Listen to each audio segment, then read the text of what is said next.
Hello, this is Justin Williams with the Wolfpacker podcast. I'm joined today, as always, by editor of the Wolfpacker.com and fellow co-host Matt Carter. If you can tell, my mood seems a little bit better than it was on Sunday. It's because I've now had multiple nights sleep to remove myself from NC State's 30-20 loss in Death Valley.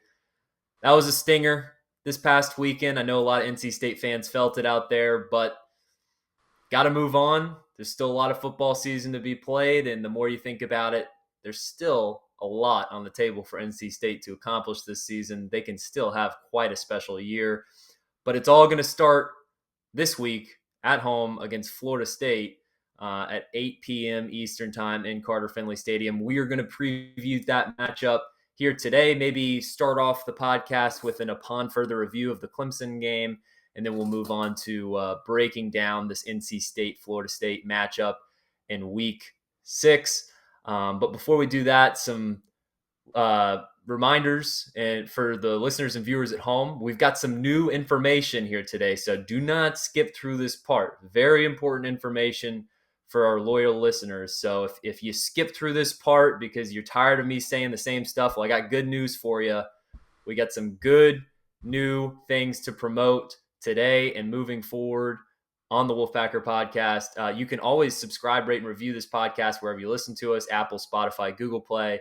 You can watch us on YouTube. Please subscribe to our YouTube channel, give this video a thumbs up, and drop a comment while you're at it.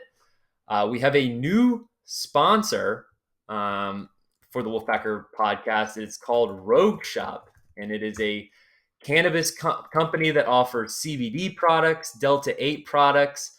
You may or may not be familiar with what those mean, but essentially everything is legal. It's all hemp-based products, so everything you order from the shop, you don't have to worry about the legality in North Carolina. Yes, regular marijuana is still illegal, but CBD and Delta 8, they are hemp-based products that are still great for your health and wellness, but you don't have to worry about the legality. It is 2022, and it is time to start considering some of your chronic pain, some of your sleep problems. If you suffer from a lot of stress and anxiety, these products can really help. I personally use them myself, and I deal with stress and anxiety from time to time. Don't have a lot of sleep issues, don't have a lot of pain because I'm still a young guy, but these products really do help. And for any of our audience listeners out there, all those three things, I mean, I'm sure you suffer from one of them, whether it be stress, sleep deprivation, or pain of some sort.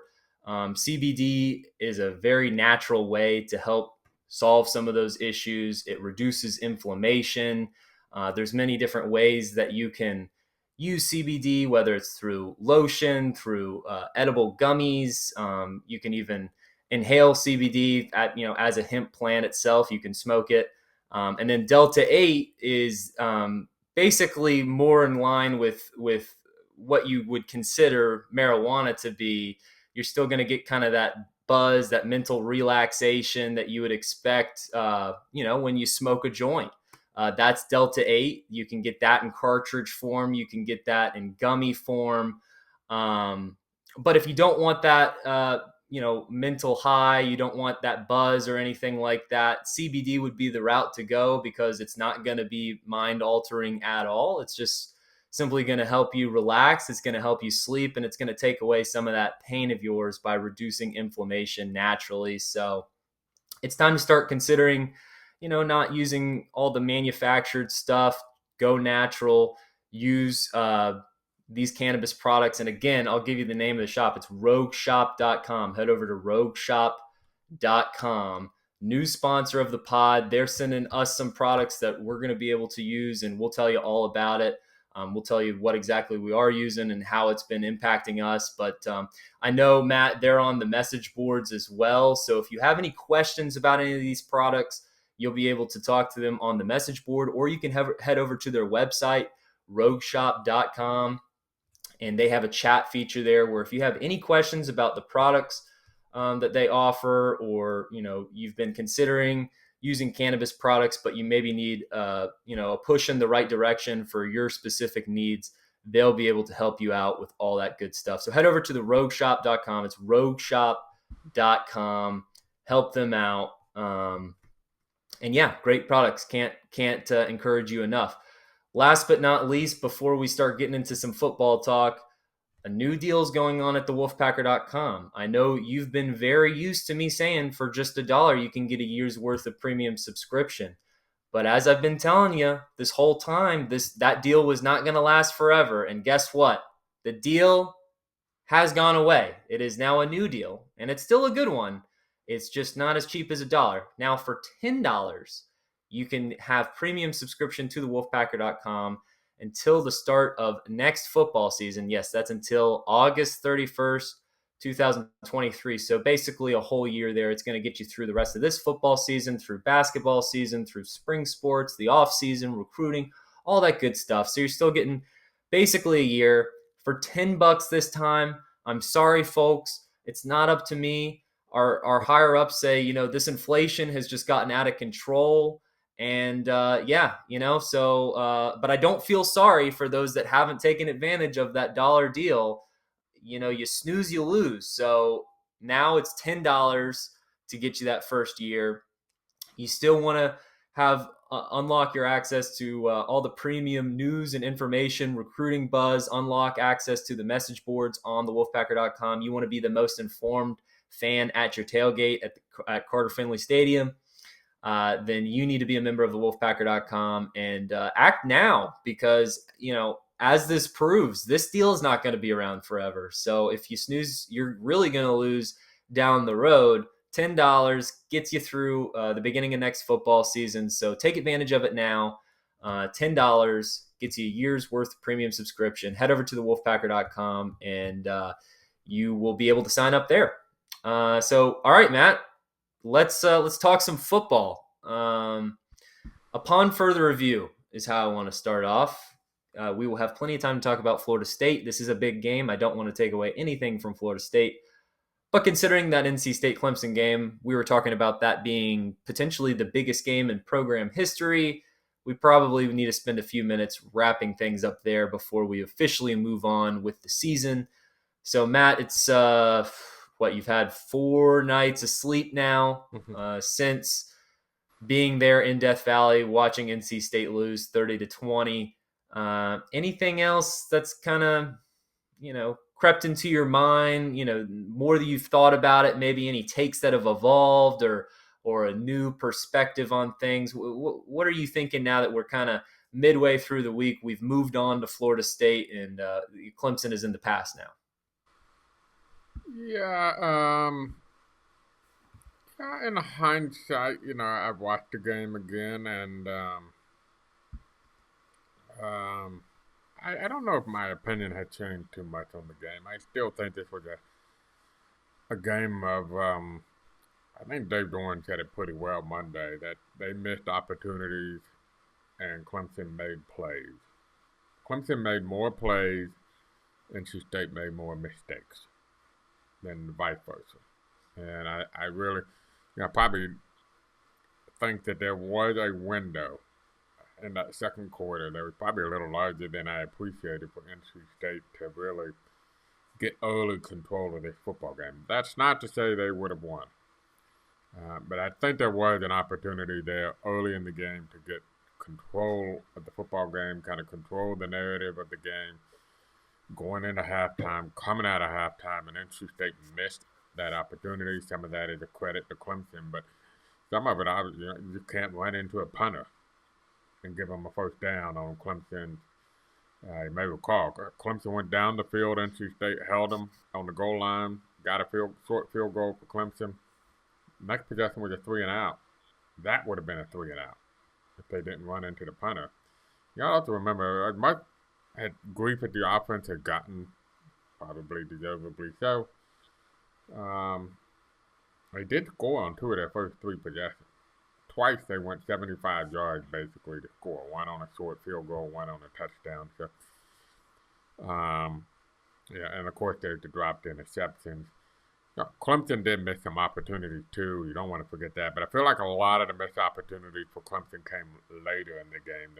They missed some opportunities to slam the door shut on NC State until they finally did.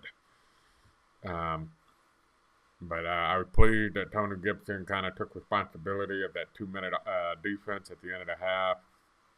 Bluntly said 100% on him. He said those words, 100% on me. I think he used the word spooked. He described it. He got spooked. Wasn't aggressive enough. Tim Beck talked to the media as well, kind of acknowledged that they needed to be better. Clemson did come out with an entirely new set of coverage. They were completely different from what they did the prior week against Wake Forest. That's understandable, and NC State tried to do some things and it just wasn't working. So I guess my opinion hasn't changed. I will say when watching back on it, the difference in the second half was probably more pronounced between Clemson and NC State than I gave it credit for live. I think the difference in favor of Clemson was a little bit more pronounced than I initially gave credit to.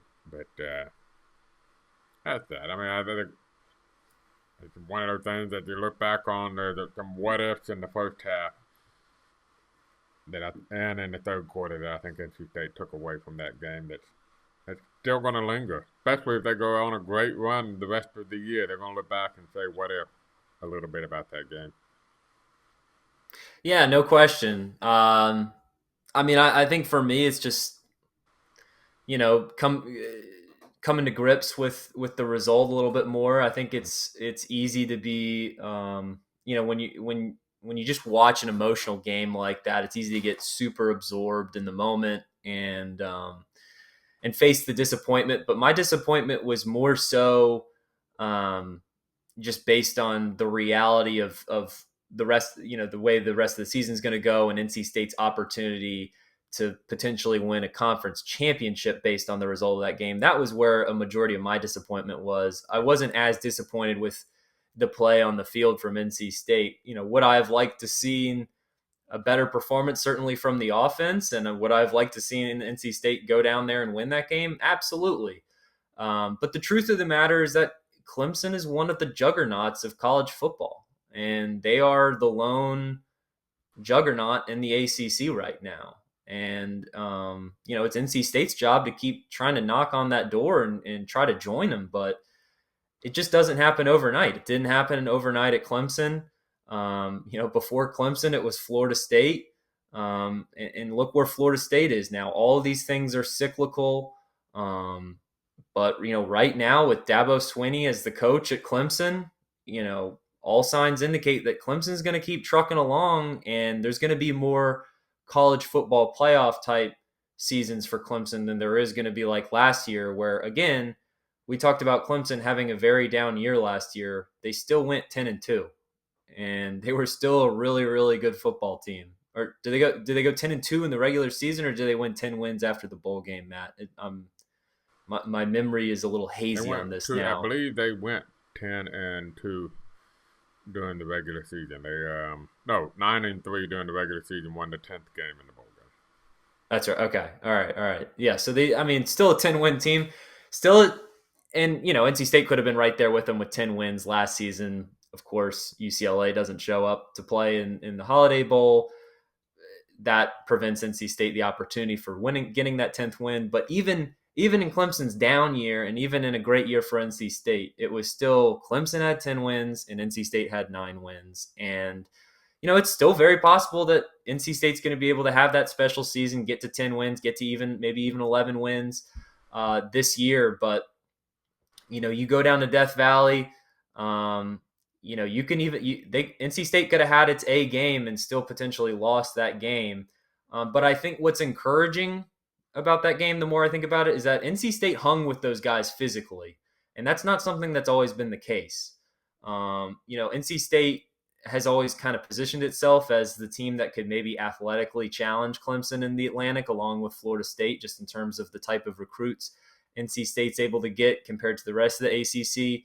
Wake Forest has a different strategy. They can't keep up with Clemson in the recruiting realm, so they have to scheme around them, and that mesh system is what really made Clemson have a tough time with Wake Forest and Winston Salem. But the way NC State made it a game with Clemson for the better part of 3 quarters in Death Valley is they hung with them physically. I mean, they were outmatched on the offensive line compared to Clemson's defensive line, particularly in the second half. But on defense, NC State was the enforcer.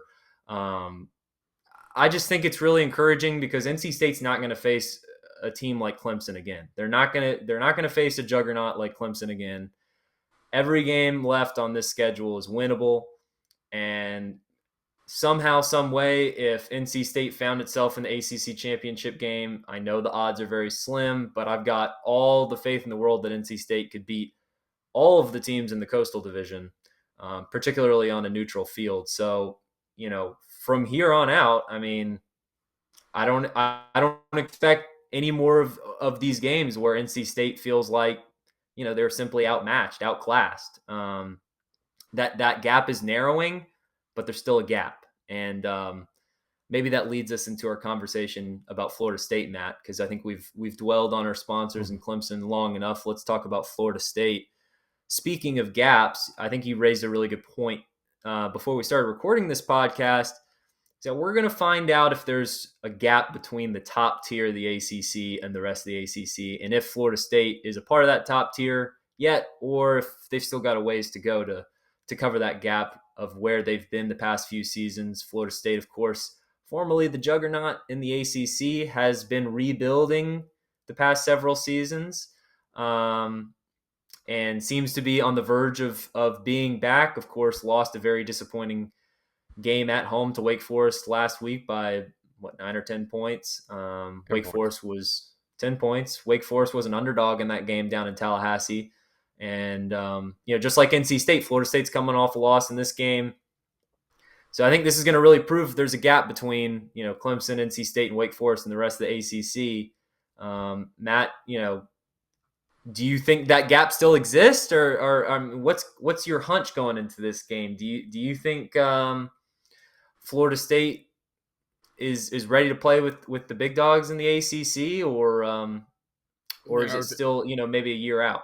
Yeah, it's interesting. When you look at that Wake Forest game, you saw a game in which midway through the third quarter, it looked like they weren't.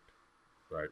Wake jumped out to first Florida State scored first, which is something Florida State's very good at, by the way. They're very good at opening drives and starting second half well. So they clearly know how to script to start the game. So it was 4-1, and for NC State fans who will be at Carter Finley Stadium, dress warmly, and I'll talk about that more in a second because I got to talk about weather at some point during the broadcast. That might have to be a recurring segment on our preview podcast, the Weather Corner with Matt Carter. Continue, please. Yeah. But secondly, don't be surprised if Florida State comes out strong. They just do. They have an incredible ability to do that this year. They come in very strong out the gate with their opening drives a lot of time. Don't be surprised if that's the MO again this year with this game. But the bottom line is they were down 28-7 to Wake Forest, and it was a bit lopsided at that point. And so we're going to find out a lot, I think, about Florida State this game. You and I talked about it. I think right now there's a certain big three, I think, that have kind of established themselves between last year, what they have coming back, and what they've shown this year. And that's clearly Clemson won, with no doubt. They beat Wake Forest and they beat NC State. So they're one. And then Wake Forest and NC State are kind of 2-3. To be determined where that shakes out. Is Wake Forest and is Syracuse in that conversation? Is it really a big 5, or is it a big 3 and a little gap? And that's what we're about to find out. Based on Wake Forest, you think there might be a little gap. To Florida State's credit, they didn't quit. They got back into that football game, had a chance to potentially get back into it. If they didn't have a very bad kicking situation right now, it might have been even more interest in that game. But they got a terrible kicking situation, so it can be interesting. It can be interesting to see how they handle their first loss. One thing I will say is, people worry about NC State's psyche after losing that Clemson game. You might have a little bit of the same with Florida State. They had emotional sellouts at home. They came out and just destroyed Boston College and night game in front of a sellout crowd. Then they got ranked in a top 25 showdown with Wake Forest. Chance to go 5-0 and really jump up the rankings, and they lost. So they're not. NC State's not the only one coming into this game, and I'm itching to do it. I'm going to go ahead and bring up this point. Come kickoff Saturday, currently forecasted to be 53 degrees. By halftime, it will be in the 40s probably. Oh, So I know that there's guys practicing in the heat of Tallahassee, Florida, have not gonna yet get a little felt chilly. the need to wear a long sleeve shirt underneath their jersey. So as of right now, it is currently, as of recording of this podcast, 81 degrees in Tallahassee, Florida. On Thursday and Friday, it will be in the upper 80s. So it'll be about 40 degrees different for the Seminoles when they get to Raleigh on Saturday. So I have a sneaky suspicion that might come into play a little bit too. So it's not as easy as people think. Just ask anybody that goes to Boston College to play a cold weather game. So just throwing that out there as well. We'll talk more about FSU, I'm sure, shortly, but Yeah, kind of my initial thoughts. I mean, great point. I don't know if it really changes my opinion on this game at all. It's not like I mean, maybe Right. if it was snowing, if it was going to snow, or the reverse were true. Like, you saw when the Buffalo Bills went down to Miami and played the Dolphins a couple weeks ago in the NFL. The Buffalo Bills were very much struggling with that humidity in Miami. Is it easier to go from the hot to cold versus cold to hot? I don't know, man. At the end of the day, 11 guys got to strap it up on both sides, and got to play the game. That's why we play the games. But that's why Matt Carter makes the big bucks. He doesn't make the big bucks to point out the most obvious things. That's my job, was to be the guy that points out the obvious stuff, and then Matt Carter comes in and he brings the wisdom of all the little things that maybe you haven't considered. I will say Um, that too. I do think this is a good Florida State team. So I want to make that clear. It's a team that's got a lot of balance. They have dramatically upgraded their receiving core and their offensive line. I mean, Justin will probably remember their offensive line wasn't bad. It was awful for a few years, and that really handcuffed Florida State. And they've gotten a lot better at that. NC State never had to play Jordan Travis at quarterback. It makes a huge difference when he's in the game at quarterback. I want to say they're 9-4 or something to that effect when he starts over the last couple of years. Um, he did not start in 2020 when they played during the COVID year. He did not start last year when NC State won in Tallahassee. So, and that makes a difference. Defensively, they're sound. They do have that win over LSU. Still not sure if we know how good LSU is. They have not lost since the Florida State game. They're ranked now, but shouldn't be ranked. their toughest opponent would either be Mississippi State or Auburn, and Auburn got crushed by Penn State, and Mississippi State's good but not great. Um, and so I think the jury's still a little bit out on whether or not LSU is really a top 25 team.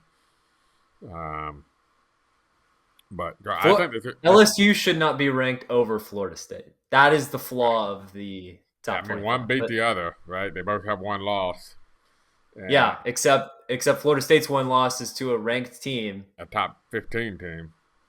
Yeah, And yeah, Florida. Yeah, so I don't get the logic in that. There's a lot of SEC and Big Ten bias in these top 25. We all know that. So yep. But I do think this is a good Florida State team. Do not get me wrong. This is, Dave Doran has said it's the best Florida State team they've seen in a few years, and it's not coach speak. When you look at what they've done, the numbers they put up, and made a lot of good additions in the portal to the receiving core. Um, it's a lot to respect about this Florida State team, and this is a team that, quite frankly, should be going back to a bowl and not one of those, barely sneaking into a bowl game type of deal. I mean, this is a team that, you look at their schedule and you can see, at least 2 to 3. Yeah, it's a pretty tough schedule actually as I look at it. But they got a couple more wins left. I Uh, mean, I look at them as a 7 or 8 win team in the ACC. yeah. And honestly, if NC State wants to prove themselves as a good 10, 11 win worthy team, this is a game they're supposed to win. You've got to beat Florida State at home. Oh, So, especially at home. yeah. Absolutely. And well, NC State has had pretty good success at home in recent years. Matt, when you brought up that this is a pretty good Florida State team, Dave Doran beat me to it, or you beat me to it with what Dave Doran said. But it's certainly the best Florida State team NC State has faced in recent memory. NC State's won 4 of the last 5 against the Seminoles. The lone exception being in 2019, when of course NC State had its very down year in the past 5 years, that injury riddled team. But the last 2 years, NC State has cruised to easy victories against Florida State, and they haven't had to face Jordan Travis. And both have been. I think what the first year was injury, and the last year was because of some flu bug Yep. going around. Kind of fluky things that they haven't faced Jordan Travis yet. But to me, that's the X factor in this game: is can NC State limit Jordan Travis and keep Jordan Travis in the pocket? Because we saw multiple times in that game at Clemson that NC State, DJ Uyangale's biggest plays were with his legs, not his arm. You And can't go if a podcast without showing off how you can pronounce his last name, can you? yeah, maybe I'll just make it a point to bring him up in Uh, every podcast moving forward. so here's the thing too about Florida State. They're very balanced on offense, but this is interesting. They're one of the more explosive passing teams in the country. They're 11th in yards per completion per pass, first in the ACC. And Jordan Travis's running numbers are way down this year. He's not running for near as much as he had in the past. Having said that, watch him go run for 150 yards Saturday against NC State. But it's a guy who traditionally had rushed for over 500 yards a season, and he's on pace to maybe do 100 yards right now this year. And what I think you're seeing is no longer him just taking off and running at first sign of turmoil or pressure.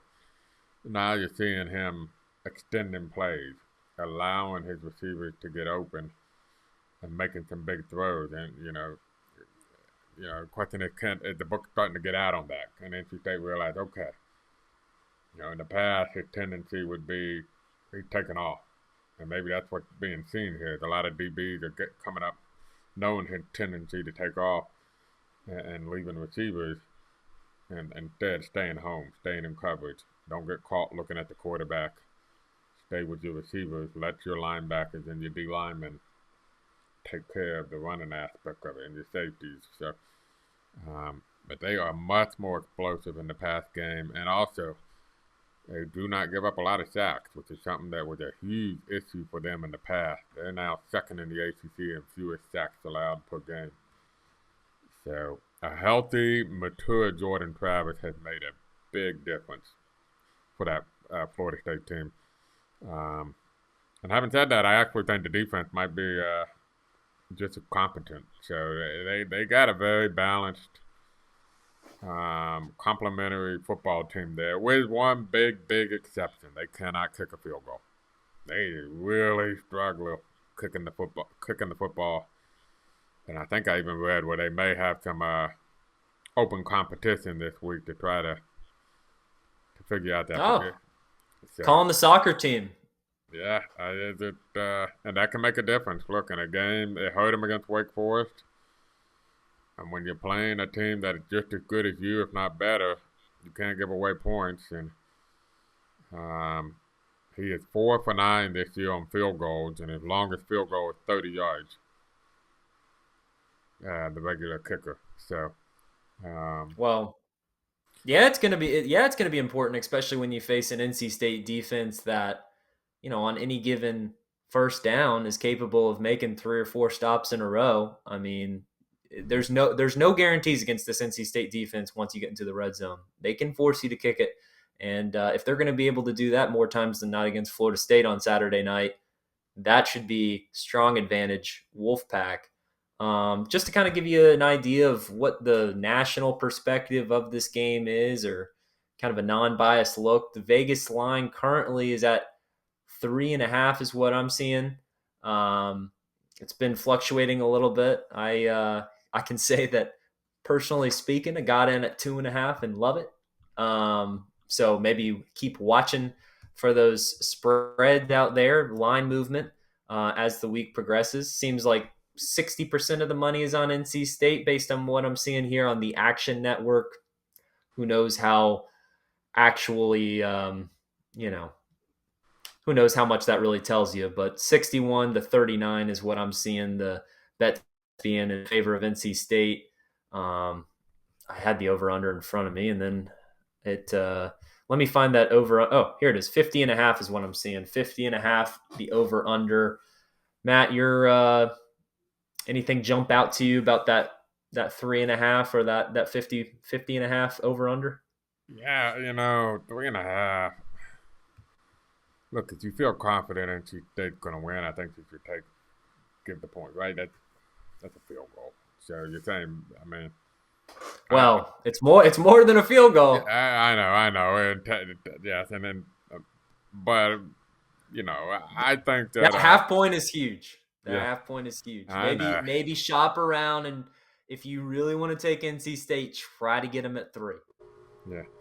I feel like this is a game where if Florida State wins, it's going to be close. If NC State wins, it'll be similar to what you saw with Wake Forest. A 10-point game with Wake at one point was up 3 touchdowns. So that's why I say if you feel like NC State has the edge in this game, had the advantage, and your gut and your heart really believes in NC State in this game, I feel like you should give the point. I don't see this as something where NC State is kicking a field goal or down 20-17 and gets a late touchdown with a minute to go type of game. Um, that's just my opinion. So over and under is kind of more intriguing. That's a tougher call, I think, for I me. wouldn't. I wouldn't. I could see it going either way. I Yeah, wouldn't touch it, but I can say that I love NC State with this spread. If you can get them at 3, or if you can get them like me at 2.5, shop around, hope that the line moves in your direction. Um, I just think this NC State team is a mature roster. Yes, you're concerned about the hangover effect of an emotional loss at Clemson, but when you're dealing with an experienced bunch, there's no excuse for that. In fact, it should actually play the opposite role. We talked about before the Clemson game how we kind of wanted Clemson to win that game just so that they weren't going to be facing NC State coming off a loss. Well, when you're one of the best 15, 20 teams in the country, the same should be said about you. And Florida State probably should have wanted NC State to win in Death Valley, maybe feel a little bit more confident about themselves rather than get a ticked off group of guys that, a lot of which made big business decisions to come back for an extra year of college to come back and accomplish something special. And I know that was a very upset locker room, an emotional locker room after the Clemson loss, knowing that, the realities of controlling your own destiny for your path to make it to the ACC championship game are no longer. But, this is an experienced group that's been through a lot. And I think they're probably already evolved to talking about, hey man, we didn't come back for nothing. We didn't all come back to go 8-4 and get to the Gator Bowl. I mean, they still want to accomplish something special here, and there's still a lot of season to be played. So many things for NC State in play that could make this a very special and unique season. One of which would be getting the 10 wins. Hasn't been done since Philip Rivers was here back in the early 2000s.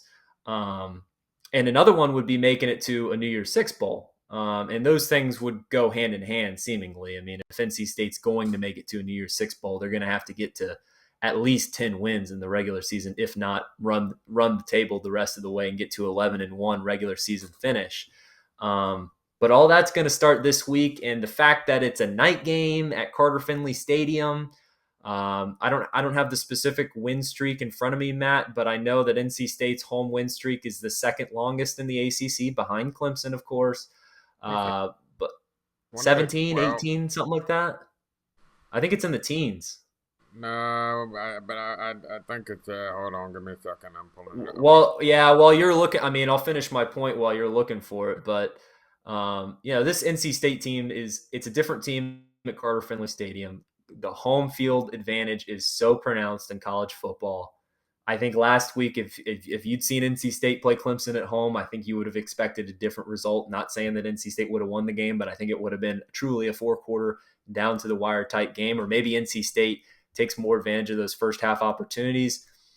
I mean, look, Vegas is basically looking at this as a pick 'em because the conventional wisdom is 3 points goes automatically to the home side, whoever has home field advantage. So they're already giving that 3 points to NC State, being that this game is at Carter Finley Stadium. So they're looking at this value-wise as these are two even teams, and I just don't see it that way. In my opinion, NC State is in a different class. NC State is a top 15 team in the country. Florida State is a borderline top 30 team in the country. And yeah, you said it best earlier, Matt. If NC State is what we think they are, they win this game. 13 in a row at home. So this would be, which is currently the fifth home winning streak in the country, behind Clemson, who's now up to 37, very impressively. Oregon at 22, Alabama at 16, Georgia at 14. So I don't think Alabama and Georgia play each other this year. 37, man, that's just obnoxious. That's just obnoxious. It's as obnoxious as that circling the buses routine to run down a hill. That I think was an incredible environment Saturday. I know it probably seems obnoxious, but they have an open air press box. That was an impressive environment at Memorial Stadium. That was whew. Yeah, and I'm sure NC State Louisville a few years ago on Thursday night, Lamar Jackson and company, NC State won that game. my favorite college game. Yeah, I'm sure that was unbelievable. But we don't have an open air press box at NC State. Thank God. I'm not complaining. I'd rather have it that way. But when you actually get to hear the crowd, I had not heard that in a long time. So that was pretty electric. Well, NC State fans, take note. I mean, look, Carter Finley Stadium is a proud environment. We know it And can they were get back rocking. after halftime too. I'll throw that out there too. Stadium quickly filled back up after halftime. I will not comment on that. Yeah, How about this? Here's a plug, though. See, this is why you need to go to the rogueshop.com.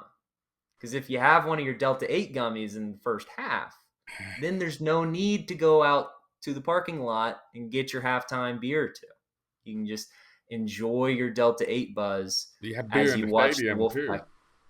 This is true, although it is overpriced and the lines are annoying. But They fixed that. They've made some changes. They got this whole new, okay. and you got the Rollywood. Was that what it called? Rollywood.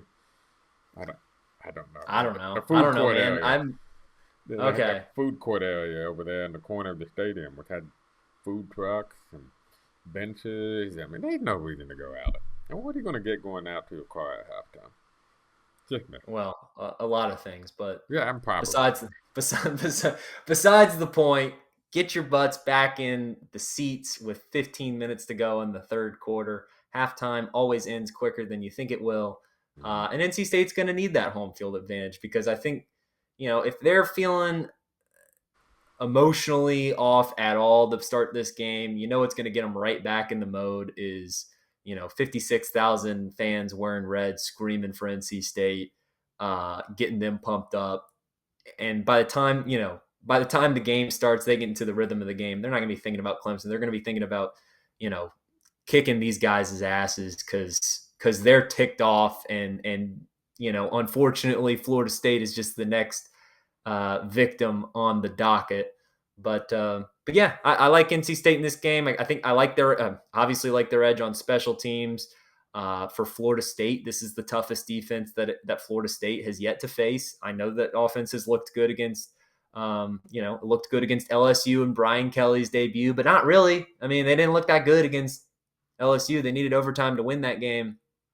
Um, I don't have the rest of Florida. Here it is. They beat Louisville by 4 on the road. That was before Louisville. The levees broke at Louisville, but still, you're not thinking Louisville some juggernaut defense. Boston College has had a ton of struggles injury wise.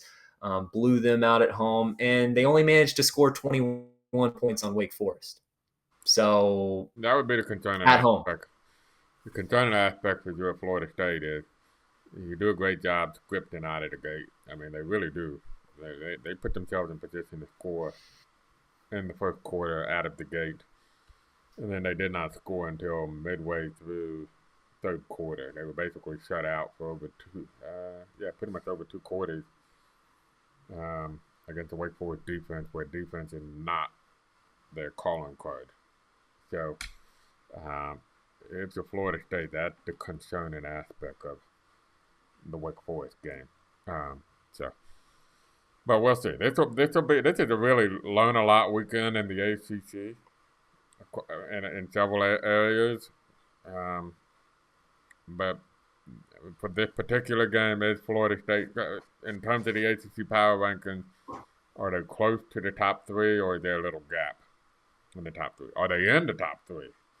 They beat NC State, and then all of a sudden they're in the top 3, and NC State's the one that now you're wondering if there's a gap between the top 3 and the others. So it should be a fun game. I'm looking forward to it.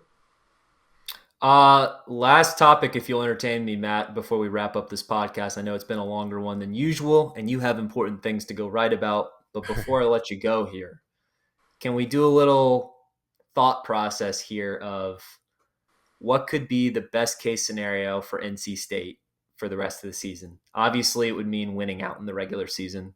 They're likely going to be favored in every game for the rest of the regular season. And if NC State was to finish 11-1 in the regular season, where would that put them in the national picture? Obviously, they'd be in the top 10, but you start thinking about it, you start looking at some of these other teams, like how would NC State stack up to, let's say, a one-loss Ohio State team? If Ohio State lost to Michigan, I mean, I know the voters would never put them ahead of Ohio State, but who's to say? What's the big difference there? If your lone loss of the season is at Clemson, that's an acceptable loss. Yeah, it's hard to say because a lot have to play out for other schools, right? So, right now the Big Ten has Penn State rated pretty highly. I think they're number 10. But what if Penn State loses Michigan and Ohio State and drops another bad Big Ten loss, and all of a sudden they're not top 10 anymore? So, that is kind of and look, Michigan played a terrible schedule. Not their fault, but it was a terrible non-conference schedule. And you look at the rest of the Big Ten, and it's a hot garbage right now. I mean, if you're really being carried by 3 teams in the top 10, and if Penn State were to fall off, because they play Michigan and Ohio State 2 of the next 3 weeks. If they fall off, there shouldn't be a difference between a one on paper, a one loss. Well, Ohio State still has that win over Notre Dame, which might carry the day if Notre Dame gets better. But Michigan, on paper, wouldn't have a whole lot more than NC State in a one-loss situation. So, but we all know how the national thinking works. It's a lot of groupthink. It's a lot of bias towards 2 Power 5 conferences. even if the Big Ten doesn't. They deserve all the plaudits for the financial aspect of it, but competitively, they deserve nothing. Nothing. Um, but they, for whatever reason, they get the benefit of the doubt. But to answer your question, with a one-loss NC State team, I would guess they'd be in the 7 to 10 range nationally, and going to a New Year's Six bowl. I think that's uh, the most likely scenario. You really would hope that Clemson would be undefeated, because you want best case scenario, Clemson goes undefeated. Wake Forest wins out every game except NC State. Um, and those are kind of Texas Tech goes out and wins a few more. UNC wins the Coastal, but NC State beats them in Chapel Hill. That would be a good one too. Yeah, not that I don't think that's going to get a whole lot of respect, because I don't think the Coastal kind of been laughed off in general. But if UNC were to like impressively win the Coastal, maybe that. Well, But those are can you impressively steal candy from a baby? good point. Yeah. So those are kind of things, but that would be a lot. What you really need is to win out, and then the teams that you beat and the team that you lost to also do extremely well. But like I said, the next two games are going to be very challenging, and that will tell us if this NC State team is that good. Starting Saturday with Florida State. All right, well, NC State's got to make it happen. We will be tuned in Saturday, 8 p.m. Eastern, ACC Network, if you're not going to make it out to Carter Finley Stadium and enjoy those red lights out there that, I know they had their debut at with the UConn game, right? Or Texas Tech. Texas Tech was the debut. Yeah. So there's already been a big game with the red lights, but this will be a conference big game against a big national brand of an opponent. So big opportunity for NC State. We will have the post-game reflections podcast out over the weekend to hear our thoughts on what happened in the game. Last reminders for the listeners and viewers at home before you tune out. Please subscribe, rate, and review this podcast wherever you listen to us, Apple, Spotify, Google Play. You can also watch us on YouTube, where you should subscribe to our YouTube channel. Give this video a thumbs up, drop a comment while you're at it. You can follow us on social media. Main account is at the Wolfpacker on Twitter. You can follow me personally at Justin H. Will on Twitter. Last but not least, take advantage of the deal at thewolfpacker.com. It's now $10. Get you through the beginning of next football season. And that's not a lot of money. I mean, look, you really can't buy that much for $10. But for the loyal listeners, you know that you had a whole year to take advantage of the dollar for a year.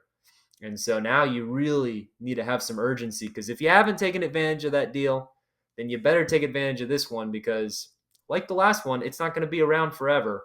$10 gets you through the start of next football season. So through August of 2023, practically a year here, we're talking about, unlocks access to thewolfpacker.com, so you can get all of your premium NC State athletics news and information, recruiting buzz, all the great content that Matt Carter and Ethan McDowell make day in, day out. They work very, very hard all year, especially during football season, making you guys content, and you're getting your money's worth for sure.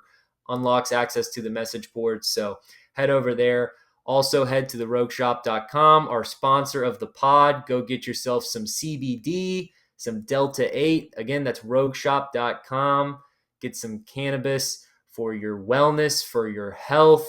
Get rid of that chronic pain, be able to sleep well at night, get rid of that stress and anxiety. So head over there and you can chat with them on therogueshop.com if you have any questions about any of those products. So for Matt Carter, this is Justin Williams, and this has been the Wolfpacker Podcast.